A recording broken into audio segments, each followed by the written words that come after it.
Hello everyone! It is the 26th day of Shorty September. There's only, what, 5 days left? Including today? So, try not to drop the ball now, because dropping the ball so close to the end would just be a tragedy. But I think we're okay for today. It's quite late actually getting a start now. It's lunchtime and I'm just now getting the ball rolling. But I feel like we'll be okay because the two books I have on the docket, my two options, they're not super intense. But I still, for my life, cannot decide which one I want to do. So the first option is Department of Speculation by Jenny Otho. This one says, adored by readers and skeptics alike, Department of Speculation navigates the jagged edges of a modern marriage to tell a story that is funny, surprising, and wise. So, I'm for, funny, surprising, and wise. I feel like that's the kind of mood I'm in. But also, jagged edges of a modern marriage. I'm not really in, that kind of mood, I don't think. That to me sounds a bit boring, to be honest. However, I'm not sure that I'm in this dark of a place. This one is an apocalypse sort of one, a sort of dystopian near future where water's hard to get, it's commodified. There are trains, water trains, and pirates attack it and stuff. Still Aside is a moving story of love and loss and the will to survive, and a powerful glimpse of the tangible future. So, with all this sort of stuff about, gasoline shortages or, petrol shortages at the pumps and, people, panic buying petrol, and also I can't find Diet Fanta anywhere. I think because, the CO2 factory has gone under or something because of the gasoline prices. And also the Disney store was shuttered yesterday. I'm pretty sure I went there a week ago, but then we went there yesterday and it was completely dead. It completely shut it down. And now I'm feeling like the world is ending. So maybe I'm not quite into this. So I have to sort of pick terrifying anxiety or sort of boring. This is how I'm feeling. And I don't know where to go. Okay, I finally decided. It's taking me ages, but I'm gonna go with Still Aside. Mainly because I love Conan Jones. I love the poetic way that he writes. You can see it's sort of broken up in sort of poetic sort of ways. His writing is beautiful. So even though this is obviously going to be grim as fuck, I think I'm in a beautiful writing sort of mood. So that's what I'm doing.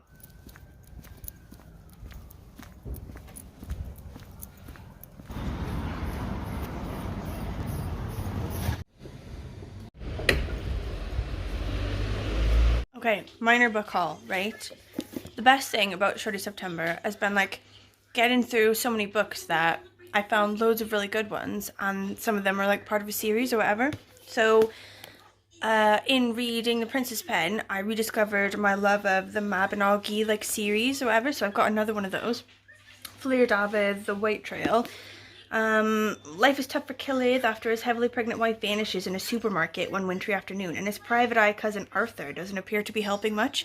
So it's a retelling of how Cilchachwin Olwen, and it's one of the Arthurian myths, one of the original King Arthur stories. So that one's good. Next one, the one I read yesterday, was that Aveline book, which was a creepy sort of middle grade one. And on the very last page I realized that it's the first one in a series, so I got the next one. The Bewitching of Evelyn Jones, Phil Hicks. Pretty excited about that. And one that was shelved next to the Aveline one that I never heard of before, but which looks amazing, is a graphic novel version of The Land of Stories. Have you heard of these books? The Land of Stories books by Chris Culver. This is literally a graphic novel version of it. My kid and I can read this one together, I think. It looks really good. What do you think of this one, babes?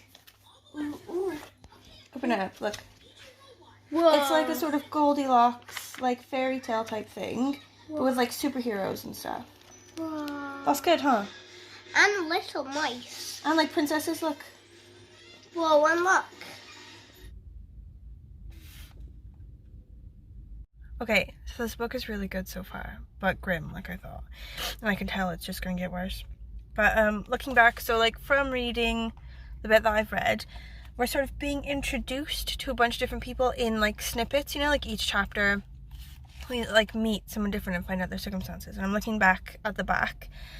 It says, as news breaks, the construction of a gigantic ice dock will displace more people than first thought. Protesters take to the streets and the lives of several individuals begin to interlock. A nurse, a marksman, a dying woman, a boy following a stray dog out of the city. So far I've met the marksman and also a man, I think, who's building the dock. And also the woman that he's like his girlfriend and the daughter of the girlfriend. And now I'm meeting the nurse, and I really like that setup because they're all separate from each other, but I do imagine later they'll start to collide with each other, and I love stories like that.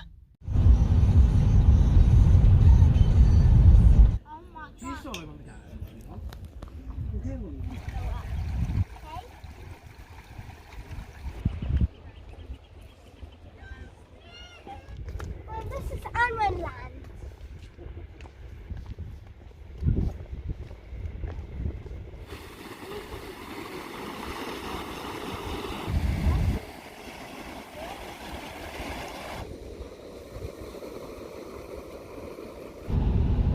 I love this. He looks like he eats a lot of kale, but not because he likes it.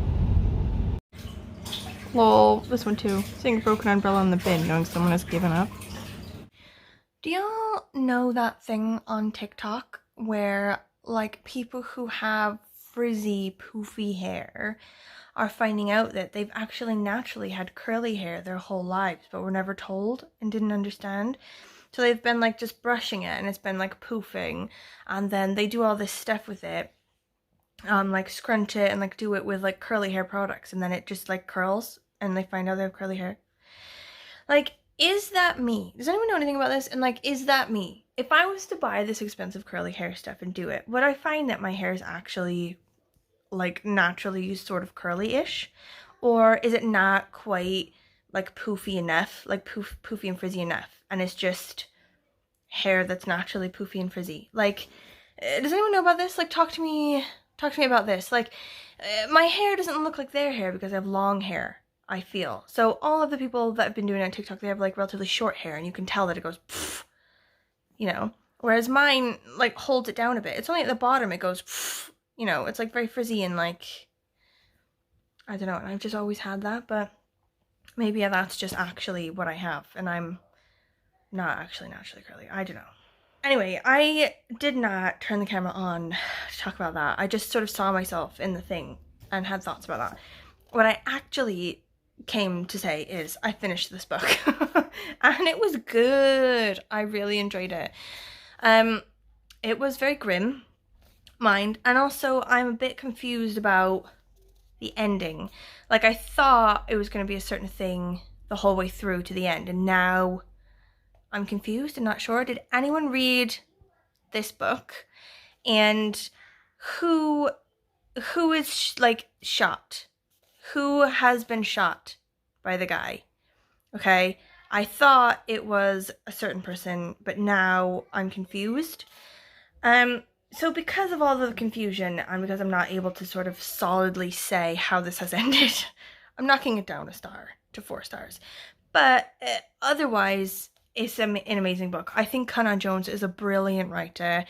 I read his other one called Cove, and he's written loads of other ones. Like, he also wrote one of those like Mabinogi things I like. He wrote the one called Bird, Blood and Snow, and I want to get to that one soon. Also, weirdly, this is another book that I've read in Shorty September that's to do with like a dystopian near future where rising sea levels has destabilized society and government. And when I sort of thought about the other ones that I read to do with that, they were Welsh authors. All of them are Welsh authors.